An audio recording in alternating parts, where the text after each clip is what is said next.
سیدنا امیر معاویہ رضی اللہ تعالیٰ، سبحان اللہ، کیا عظیم ہستی ہیں، صحابی رسول ہیں۔ اچھا، صحابہ کرام میں کچھ کیٹیگریز ہیں، ٹھیک ہے نا، خادم رسول بھی گزرے، مؤذن رسول بھی گزرے، کچھ کی ڈیوٹی جناب سفر کی تھی، کچھ کی ڈیوٹی نبی پاک کو وضو کرانے کی تھی، اور کچھ جناب نبی پاک علیہ السلام کے ساتھ ہوتے تھے۔ کچھ کیٹیگری صحابہ کرام کی وہ تھی جو کاتبین وحی تھے۔ کاتبین وحی بڑا اسپیشل مقام ہے، یعنی جن کو نبی پاک وحی لکھنے کی ڈیوٹی دی تھی، یعنی جو قرآن نبی پاک پر نازل ہوتا تھا، جبریل امین لے کر آتے تھے، تو پیارے آقا ان کو یہ ڈیوٹی دیتے تھے کہ وہ قرآن لکھتے تھے۔ کتنا بھروسہ تھا، یعنی مجھے اور آپ کو آج جو قرآن ملا ہے اور ہم دعوے سے کہتے ہیں کہ یہ رب کا کلام ہے اور اس میں زبر زیر پیش کی بھی غلطی نہیں ہے، یہ احسان ہے کاتبین وحی کا، اور یہ ان کی امانت داری ہے، انہوں نے پورا پورا قرآن پہنچایا۔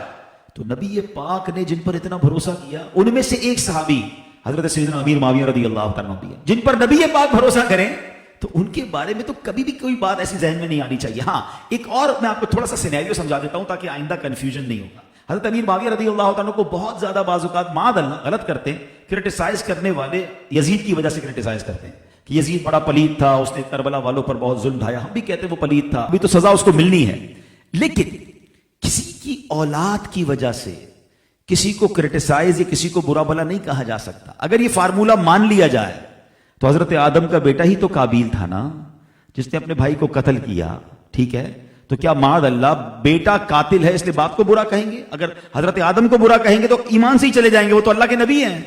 حضرت نوح علیہ السلام کا بیٹا طوفان نوح میں غرق ہوا، آپ کی زوجہ وہ ایمان والی نہیں تھی، تو اس کا کیا مطلب ہوا؟ سیکھنے کو یہ ملا، یہ اللہ کی مشیت ہے، ہدایت رب کی طرف سے آتی ہے۔ بعض اوقات نبیوں کے گھر میں، ولیوں کے گھر میں ایسا کوئی بندہ پیدا ہو جاتا ہے جو نافرمان ہوتا ہے، اور بعض اوقات چور ڈاکو کے گھر میں ولی پیدا ہو جاتا ہے، تو یہ اللہ کی عطا ہے۔ اچھا، یہ اس زمانے کے لیے نہیں، آج بھی ذہن بنا کے رکھو، کسی عالم، کسی نیک صفت آدمی کے گھر میں اگر اس کی اولاد میں کوئی برا نکلے تو کبھی یہ نہ سوچیں، کبھی اس ولی کو یا اس عالم دین کو برا بھلا نہ کہیں کہ یہ اللہ کی عطا ہے۔